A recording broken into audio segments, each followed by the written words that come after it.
नमस्कार दोस्तों, मैं मुकेश चौधरी एक बार फिर से आपका स्वागत करता हूं श्री राम क्लासेज के ऑनलाइन प्लेटफॉर्म पर।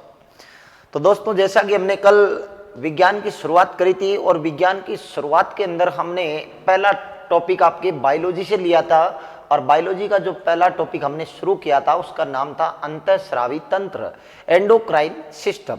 उसकी हम बात कर रहे थे। तो उसके अंदर हमने एक तो ग्रंथि के बारे में पढ़ा और फिर ग्रंथियों के अपने प्रकार देखे और ग्रंथियों से निकलने वाले पदार्थों के बारे में हमने देखा था। इसके अंदर एक तो हार्मोन और अंतःस्रावी ग्रंथियां होती है, उनसे हार्मोन निकलता है, बहिःस्रावी ग्रंथियों से एंजाइम निकलता है और मिश्रित ग्रंथियों से हार्मोन और एंजाइम दोनों निकलते हैं। फिर हमने इनके कुछ उदाहरण भी देखे थे, तो वो हमने कल डिस्कस किया था। तो उसको आपने नहीं देखा हो तो आप वापस एक बार जाके देख सकते हो इस क्लास को।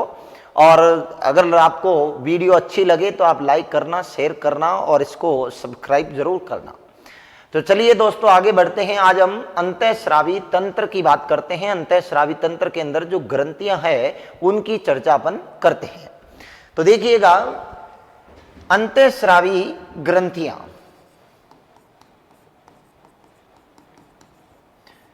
अंतःस्रावी ग्रंथियां, अंतःस्रावी ग्रंथियों के अंदर हमने देखा था कि मस्तिष्क में हमने दो ग्रंथियां देखी थी, एक तो पीयूष ग्रंथि और एक पीनियल ग्रंथि। तो हम सबसे पहले चर्चा करते हैं पीयूष ग्रंथि की। किसकी करते हैं? पीयूष ग्रंथि की। तो देखिएगा, सबसे पहली ग्रंथि आती है पीयूष ग्रंथि।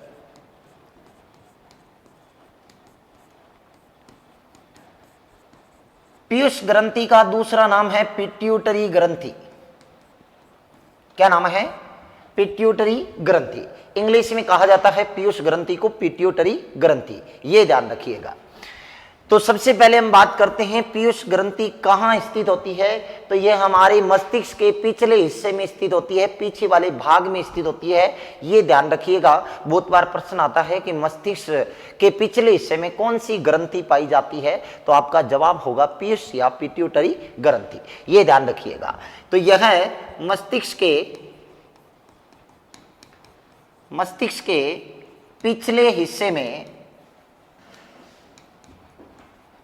या अपन कह सकते हैं कि पिछले भाग में स्थित होती है, पिछले भाग में स्थित होती है, यह ध्यान रखिएगा। फिर दूसरी बात करते हैं कि पीयूष ग्रंथि जो होती है ये हमारे शरीर की सबसे छोटी अंतःस्रावी ग्रंथियों के अंदर आती है। ध्यान रखना, हमारे शरीर की सबसे छोटी अंतःस्रावी ग्रंथि की बात करेंगे तो कौन सी ग्रंथि होगी? पीयूष ग्रंथि। तो ये हमारे शरीर की सबसे छोटी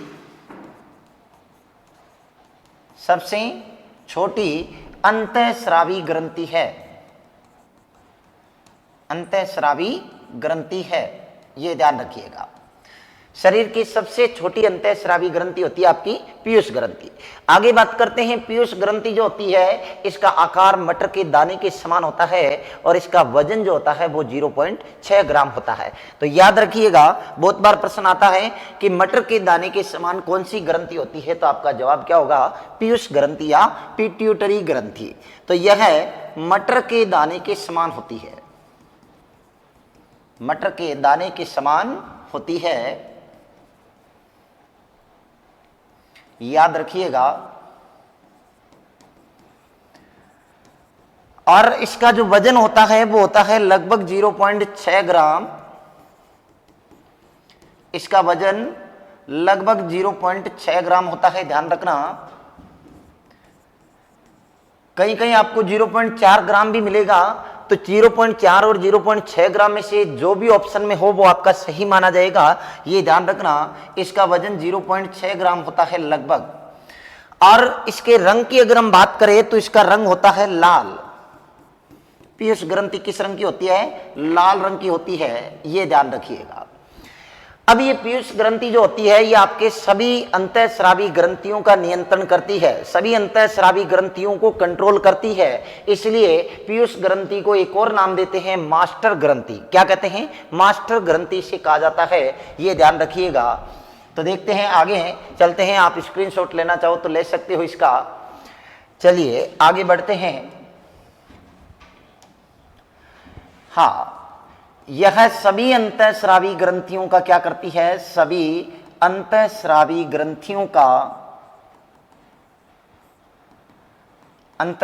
ग्रंथियों का नियंत्रण करती है।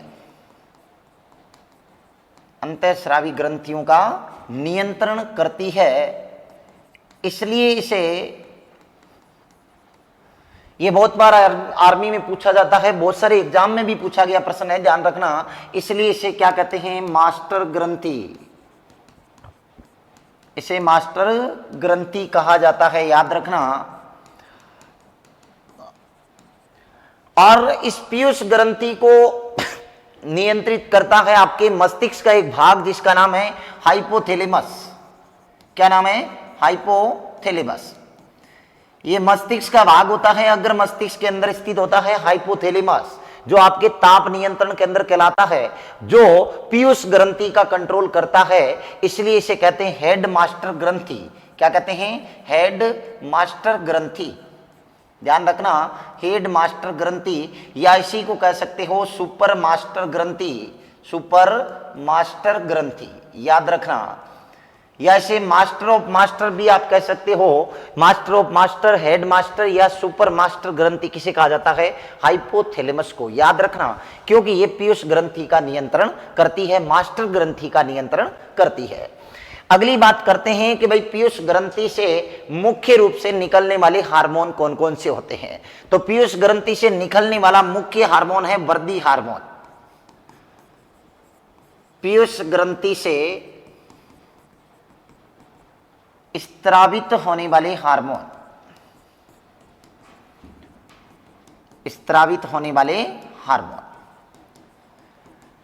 भाई पीयूष ग्रंथि से मुख्य रूप से तो आपका वृद्धि हार्मोन निकलता है। इसके अलावा ये सबसे ज्यादा हार्मोन को स्त्रावित करती है, लगभग 13 हार्मोन को स्त्रावित करती है। लेकिन अपने जो छोटे एग्जाम है उनके अंदर इसमें से 2 हार्मोन के बारे में बात की जाती है।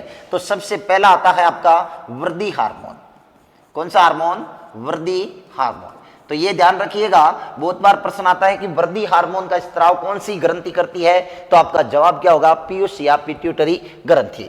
वृद्धि हार्मोन को शॉर्ट में बोलेंगे जीएच हार्मोन। जीएच बोले तो ग्रोथ हार्मोन, ध्यान रखना। और इसी का एक और अन्य नाम है सोमेटोट्रोपिक हार्मोन। क्या नाम है? सोमेटोट्रोपिक हार्मोन। ये ध्यान रखिएगा, शॉर्ट में बोलेंगे एसटीएच। क्या बोलेंगे? एसटीएच मतलब सोमेटोट्रोपिक हार्मोन। ये ध्यान रखिएगा। देखो नाम से पता चल रहा है वृद्धि हार्मोन क्या करेगा? ये हमारे शरीर की वृद्धि करता है। हमारे शरीर की वृद्धि करने में महत्वपूर्ण भूमिका किसकी होती है? वृद्धि हार्मोन की होती है।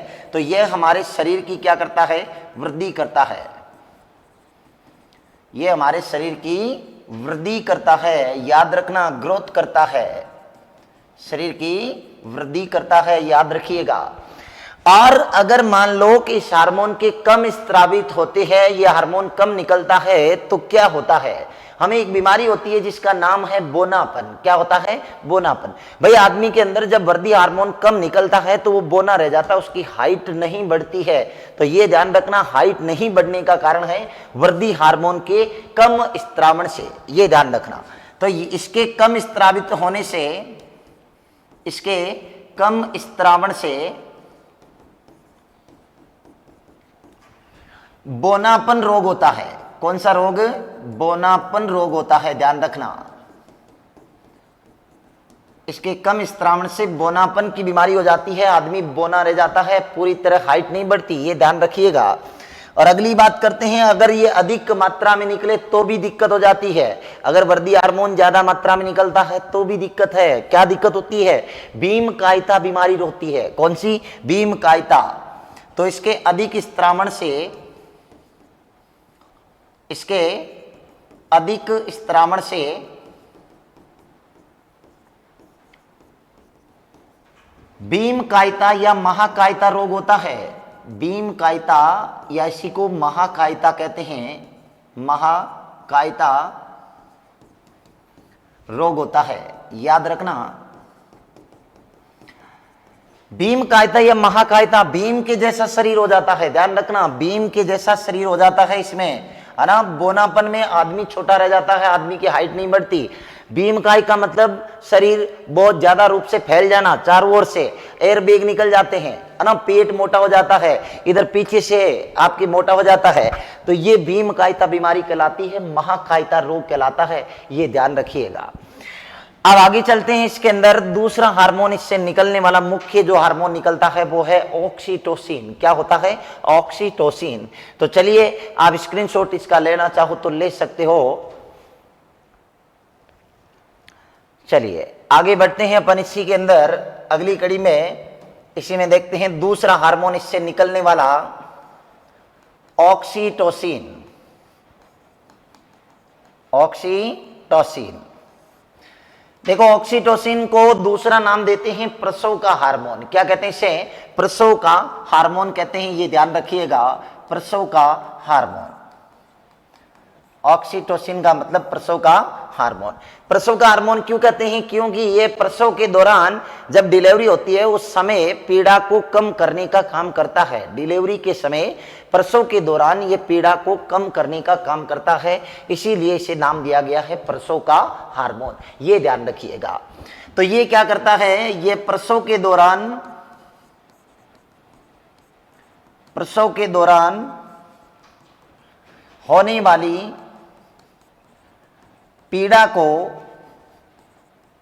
मतलब दर्द को कम करता है।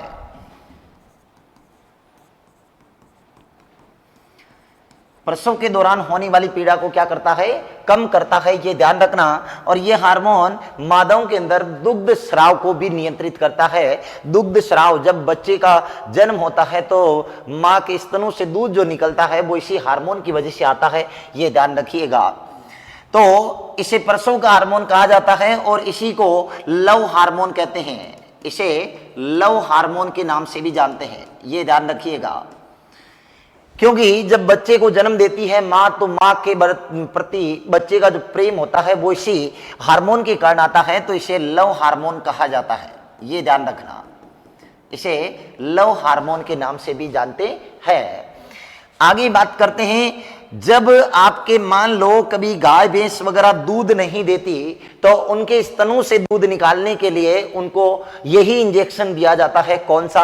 ऑक्सीटोसिन का। याद रखिएगा, प्रश्न आता है कि कौन सा हार्मोन इंजेक्शन की तरह कार्य करता है, तो आपका जवाब क्या होगा? ऑक्सीटोसिन, ये ध्यान रखना। ऑक्सीटोसिन हार्मोन इंजेक्शन की तरह काम करता है, मतलब जब गाय भैंस अपने दूध नहीं देती तो उनको ऑक्सीटोसिन का इंजेक्शन दिया जाता है, ये बहुत बार पूछा जाता है। गाय व भैंस के स्तनों से, गाय व भैंस के स्तनों से दूध निकालने के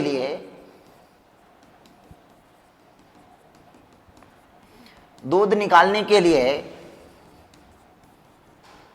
उन्हें ऑक्सीटोसिन का इंजेक्शन दिया जाता है। ऑक्सीटोसिन का इंजेक्शन दिया जाता है, ये याद रखिएगा।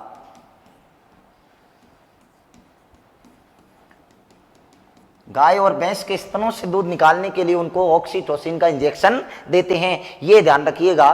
तो इससे निकलने वाली मुख्य दो हार्मोन आपके काम में आने वाले, ज्यादातर पूछे जाने वाले हार्मोन है। आगे चलते हैं अपन, आगे बढ़ते हैं अगली ग्रंथि की तरफ। तो ये आपके पीयूष ग्रंथि होती है यहीं पर। चलिए अगली ग्रंथि अपन देखते हैं, मस्तिष्क में ही होती है दूसरी ग्रंथि, जिसका मैंने आपको नाम बताया था कल, पीनियल ग्रंथि। कौन सी ग्रंथि? पीनियल ग्रंथि। पीनियल ग्रंथि, देखो पीनियल ग्रंथि की बात करते हैं तो ये आपके मस्तिष्क के केंद्र में स्थित होती है, मस्तिष्क के केंद्र में पाई जाती है, यहां बीचों बीच होती है, इसीलिए इसे मानव का तीसरा नेत्र कहते हैं। क्या कहते हैं? मानव का तीसरा नेत्र। तो देखिएगा, यह मस्तिष्क के केंद्र में स्थित होती है, ध्यान रखना, ये आपके मस्तिष्क के केंद्र में स्थित होती है, इसलिए इसे मानव का तीसरा नेत्र कहते हैं। इसे मानव का तीसरा नेत्र या तीसरी आंख, तीसरी आंख कहा जाता है। ध्यान रखना, इसे मानव का तीसरा नेत्र या तीसरी आंख कहा जाता है। कौन सी ग्रंथि को? पीनियल ग्रंथि को। याद रखिएगा, ये जो पीनियल ग्रंथि होती है, इससे मुख्यतः दो हार्मोन निकलते हैं। एक होता है आपका मिलेटोनिन और दूसरा सीरोटोनिन। इससे स्त्रावित हार्मोन, इससे स्त्रावित होने वाले हार्मोन सबसे पहला आता है इसके अंदर मिलेटोनिन। ऑक्सीटोसिन तो पीयूष ग्रंथि से निकलता है, मिलेटोनिन निकलता है इससे पहला हार्मोन। ध्यान रखना, मिलेटोनिन हार्मोन ये क्या करता है? ये आपकी त्वचा के रंग का निर्धारण करता है। किसका? त्वचा के रंग का निर्धारण करता है आपका कौन सा हार्मोन? मिलेटोनिन। यह हमारी त्वचा के रंग का निर्धारण करता है। ये ध्यान रखिएगा, हमारी त्वचा के रंग का निर्धारण करने वाला हार्मोन कौन सा होता है? मिलेटोनिन। और ये कहां से निकलता है? तो पीनियल ग्रंथि से। याद रखिएगा। इसके बाद इससे निकलने वाला दूसरा हार्मोन आता है सीरोटोनिन। कौन सा हार्मोन? सीरोटोनिन। मिलेटोनिन के बाद दूसरा हार्मोन आता है आपका सीरोटोनिन। ये सीरोटोनिन हार्मोन क्या करता है? ये हमारे सोने व जागने के चक्कर को नियंत्रित करता है। भाई जब आपको नींद आती है तो यही हार्मोन कहता है कि सो जा बेटा, अब तेरे बस की बात नहीं है। और जब आपको उठना होता है, आपको जगाने का जो काम करता है, वो भी यही हार्मोन करता है, सीरोटोनिन। जब आप सोच के सोते हो कि मुझे 4 बजे उठना है, तो यह हार्मोन आपको 4 बजे एक बार उठाएगा, लेकिन आप वापस सो जाते हो, फिर वो आपकी गलती है। तो सीरोटोनिन क्या करता है? यह हमारे सोने व जागने के चक्कर को, सोने व जागने के चक्र को नियंत्रित करता है। सोने और जागने के चक्र को नियंत्रित करता है। ये याद रखिएगा, हमें सोने और जागने के लिए जो काम करवाता है वो आपका सीरोटोनिन हार्मोन होता है। ये ध्यान रखना। और इसके अलावा ये हमारे मूड और भावनाओं का भी नियंत्रण करता है। किसका? ये हमारे मूड और भावनाओं का नियंत्रण करता है। ये हमारे मूड व भावनाओं का नियंत्रण करता है। ध्यान रखना, मूड और भावनाओं का नियंत्रण करता है।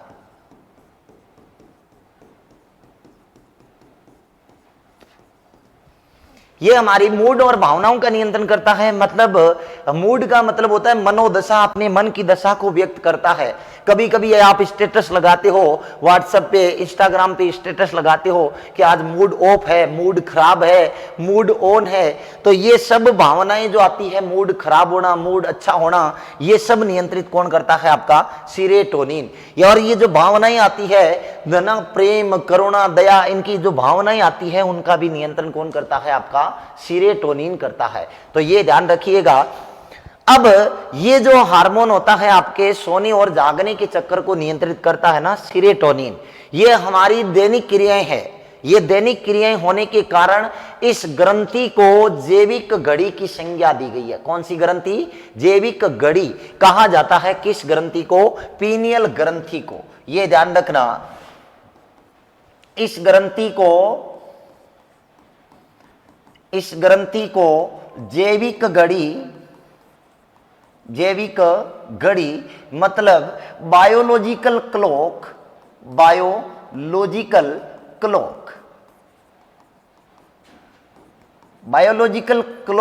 या जैविक घड़ी कहा जाता है। ये ध्यान रखना, इस ग्रंथि को बायोलॉजिकल क्लॉक या जैविक घड़ी कहा जाता है।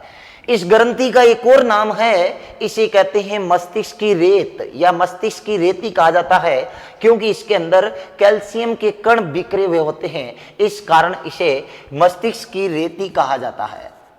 इस ग्रंथि को मस्तिष्क की रेत या मस्तिष्क की रेती कहा जाता है। यह भी ध्यान रखना, मस्तिष्क की रेती या मस्तिष्क की रेत किस ग्रंथि को कहते हैं? पीनियल को। जैविक घड़ी या बायोलॉजिकल क्लॉक किसे कहते हैं? पीनियल ग्रंथि को। मानव का तीसरा नेत्र किसे कहते हैं? पीनियल ग्रंथि को। और पीनियल ग्रंथि मस्तिष्क के केंद्र में होती है। इससे दो हार्मोन स्रावित होते हैं, मेलेटोनिन और सीरोटोनिन। मेलेटोनिन हमारी त्वचा के रंग का निर्धारण करता है और सीरोटोनिन हमारे सोने जागने के चक्कर को नियंत्रित करता है, साथ में हमारी मूड और भावनाओं का भी नियंत्रण करता है। यह ध्यान रखिएगा। तो ये आपके हुई दूसरी ग्रंथि, पीनियल ग्रंथि। चलिए आप स्क्रीनशॉट इसका लेना चाहो तो ले सकते हो। ये रही आपकी पीनियल ग्रंथि, ले लीजिएगा स्क्रीनशॉट। आगे चलते हैं, इसका भी ले लो। आगे चलते हैं अगली ग्रंथि की तरफ और तीसरी ग्रंथि देखते हैं अपन गले के अंदर। चलिए नंबर 3, तीसरी ग्रंथि आती है आपके थायराइड ग्रंथि। कौन सी ग्रंथि? थायराइड ग्रंथि। थायराइड ग्रंथि का दूसरा नाम है अवट्टू ग्रंथि। क्या कहते हैं इसको? अवट्टू ग्रंथि। थायराइड ग्रंथि का दूसरा नाम क्या है? अवट्टू ग्रंथि। ये कहां स्थित होती है? ये आपके गले में होती है, सीधी सी बात है। और वैसे कहे तो आपके श्वास नाल और स्वर यंत्र, स्वर यंत्र मतलब कंठ, और आपका जो श्वास नाल है, इन दोनों के मिलने के स्थान पर गले में स्थित होती है। कौन सी ग्रंथि? थायराइड ग्रंथि। तो यह हमारे गले में स्थित होती है। ये ध्यान रखना, गले में स्थित होती है। अगली बात करते हैं, ये हमारे शरीर की सबसे बड़ी अंतःस्रावी ग्रंथि है। याद रखना, शरीर की सबसे छोटी अंतःस्रावी ग्रंथि पीयूष और शरीर की सबसे बड़ी अंतःस्रावी ग्रंथि आपकी थायराइड है। लेकिन शरीर की सबसे बड़ी ग्रंथि का नाम है यकृत। क्या है? यकृत। ये ध्यान रखिएगा। और यकृत बहिस्रावी ग्रंथियों में सबसे बड़ी है, ये ध्यान रखना। तो यह हमारे शरीर की सबसे बड़ी अंतःस्रावी ग्रंथि है। अंतःस्रावी ग्रंथि है, याद रखना। शरीर की सबसे बड़ी अंतःस्रावी ग्रंथि आपकी थायराइड होती है, जो गले के अंदर स्थित होती है। अगली बात करते हैं, यह एच आकार की होती है। कौन से आकार की? एच आकार की, तथा इसका रंग होता है गुलाबी। कैसा होता है? गुलाबी। यह एच आकार की होती है। एच आकार की होती है। एच आकार की होती है तथा इसका रंग गुलाबी होता है। याद रखिएगा, इसका रंग गुलाबी होता है। पीयूष ग्रंथि का रंग लाल होता है और थायराइड का रंग होता है गुलाबी। और इसका वजन अगर हम बात करें तो लगभग 25 से 40 ग्राम इसका वजन होता है। इस ग्रंथि का वजन जो होता है वो लगभग 25 से 40 ग्राम, ये याद रखिएगा। 25 से 40 ग्राम इस ग्रंथि का क्या होता है? वजन होता है। ये ध्यान रखिएगा। एच आकार की होती है। कौन से आकार की? रंग कैसा होता है? गुलाबी होता है। शरीर की सबसे बड़ी क्या है? अंतःस्रावी ग्रंथि है, याद रखना। और कहां स्थित होती है? गले में। अगली बात करते हैं, ये जो ग्रंथि होती है, इस ग्रंथि के अंदर कौन सा हार्मोन निकलता है? तो इस ग्रंथि के द्वारा थायरोक्सिन हार्मोन का स्त्राव होता है। इससे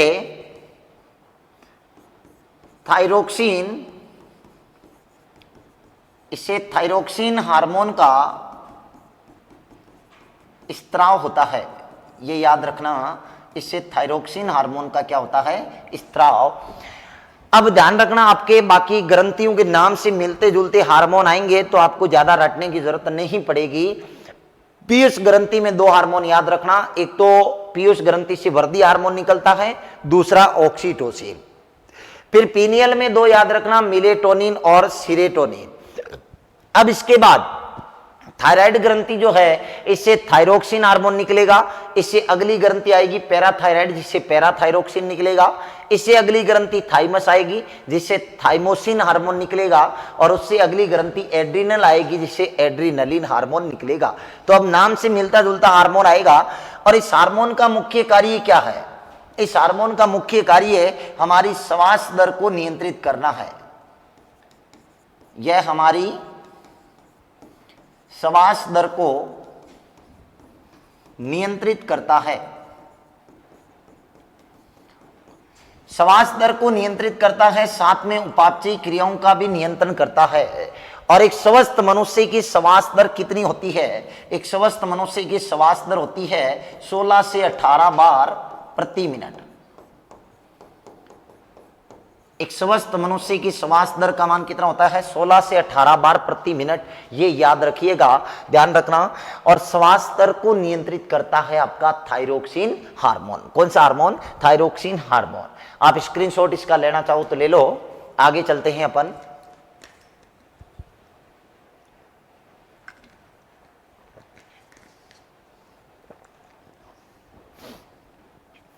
चलिए आगे चलते हैं, थोड़ा सा और देखते हैं, इस ग्रंथि को पूरा करते हैं अपन। आगे देखिएगा, इस ग्रंथि में आयोडीन नामक तत्व होता है। कौन सा तत्व है? आयोडीन नामक तत्व पाया जाता है इस ग्रंथि में। ये ध्यान रखना, एकमात्र ग्रंथि है जिसमें तत्व होता है और वो थायराइड है जिसमें आयोडीन तत्व होता है। तो इस ग्रंथि में आयोडीन नामक तत्व पाया जाता है। आयोडीन नामक तत्व पाया जाता है, याद रखिएगा, आयोडीन नामक तत्व पाया जाता है, ये ध्यान रखिएगा। अब ये जो आयोडीन होता है, इस आयोडीन की कमी से क्या होता है और अधिकता से क्या होता है, इसकी बात करते हैं। तो इस आयोडीन की कमी से हमें एक रोग होता है जिसका नाम है गलगंड या घेंगा रोग। कौन सा रोग? गलगंड या घेंगा रोग। तो आयोडीन की कमी से गलगंड, घेंगा, या इसी को इंग्लिश में कहते हैं गोइटर। कौन सी बीमारी? गोइटर। याद रखिएगा, बहुत बार एग्जाम में प्रश्न आता ही है कि आयोडीन की कमी से कौन सी बीमारी होती है, तो गलगंड, घेंगा या गोइटर रोग होता है, ये याद रखना। इसमें क्या होता है? इसमें आपके गले में सूजन आ जाती है, गला सूजकर लटक जाता है, ये बीमारी कहलाती है कौन सी? गलगंड या घेंगा। गले में सूजन आना, गला सूजकर लटक जाना, गले में सूजन आना,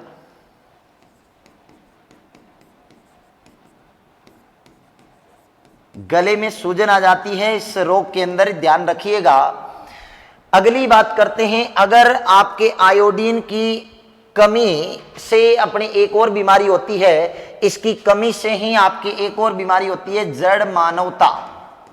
जड़ मानवता, जड़ मानवता का मतलब क्या होता है? लैंगिक समता में कमी आना। लैंगिक समता में क्या आना? कमी आना। लैंगिक समता में कमी, ये इसकी कमी से ही होता है, आयोडीन की कमी से। अगली बात करते हैं इसी के अंदर आयोडीन की अधिकता से। आयोडीन की अधिकता से, आयोडीन की अधिकता से क्या होता है?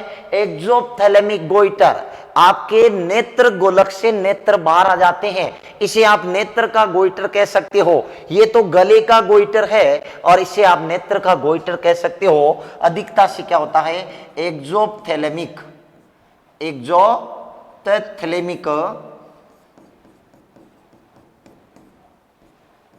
एक्सोप्थेलेमिक गोइटर।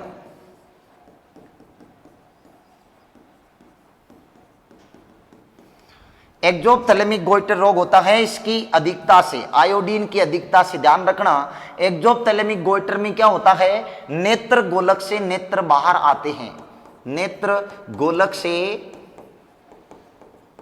नेत्र का बाहर आना, नेत्र का क्या आना, बाहर आना, मतलब नेत्र बड़े बड़े हो जाते हैं, है ना, नेत्र बाहर आ जाते हैं, बड़े बड़े हो जाते हैं। ये बीमारी कहलाती है आपके एक्सोप्थेलेमिक गोइटर, जिसमें नेत्र गोलक से नेत्र बाहर आ जाते हैं। और ध्यान रखिएगा, इस ग्रंथि को एक और नाम देते हैं, इस ग्रंथि को कहते हैं टेम्पो ऑफ लाइफ, मतलब जीवन की गति। इस ग्रंथि को tempo of life, tempo of life, tempo of life का मतलब है जीवन की गति, जीवन की गति कहते हैं। इस ग्रंथि को टेम्पो ऑफ लाइफ के नाम से जानते हैं, ये ध्यान रखिएगा। ये हुई आपकी थायराइड ग्रंथि। अब आप इसका स्क्रीनशॉट ले सकते हो। तो ये रही आपकी थायराइड ग्रंथि। ध्यान रखना कहाँ स्थित होती है, गले में स्थित होती है। और क्या है, शरीर की सबसे बड़ी अंतःस्रावी ग्रंथि होती है, कौन सी, थायराइड। और ये किस आकार की होती है, बहुत बार पूछा जाता है, एच आकार की कौन सी ग्रंथि है, तो थायराइड होगी। और इसका रंग भी ध्यान रखना गुलाबी रंगों की होती है। और इसका वजन ध्यान रखिएगा 25 से 40 ग्राम इसका वजन होता है। और इससे कौन सा हार्मोन निकलता है, याद रखिएगा, थायरोक्सिन हार्मोन। और ये हार्मोन हमारी श्वास दर को कंट्रोल करता है। और एक स्वस्थ मनुष्य की श्वास दर होती है 16 से 18 बार प्रति मिनट। आगे इसी के अंदर इस ग्रंथि में एक तत्व पाया जाता है जिसका नाम क्या है, आयोडीन तत्व है। आयोडीन तत्व होता है, इसकी कमी से हमें गलगंड या घेंगा रोग होता है, याद रखना। और इसकी कमी से ही एक बीमारी और होती है, जड़ मानवता। कौन सी बीमारी, जड़ मानवता।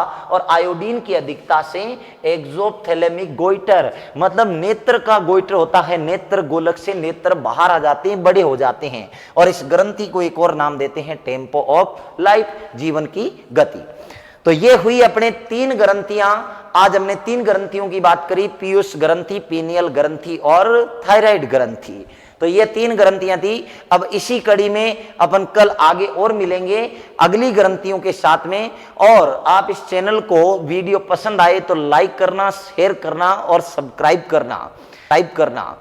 दोस्तों कहते हैं कि काम ऐसे करो कि पहचान बन जाए, चलो ऐसे कि निशान बन जाए। अरे जिंदगी तो हर कोई काट लेता है, लेकिन जियो ऐसे कि मिसाल बन जाए। कल मिलते हैं अगली क्लास में इसी टाइम पे, तब तक के लिए जय हिंद।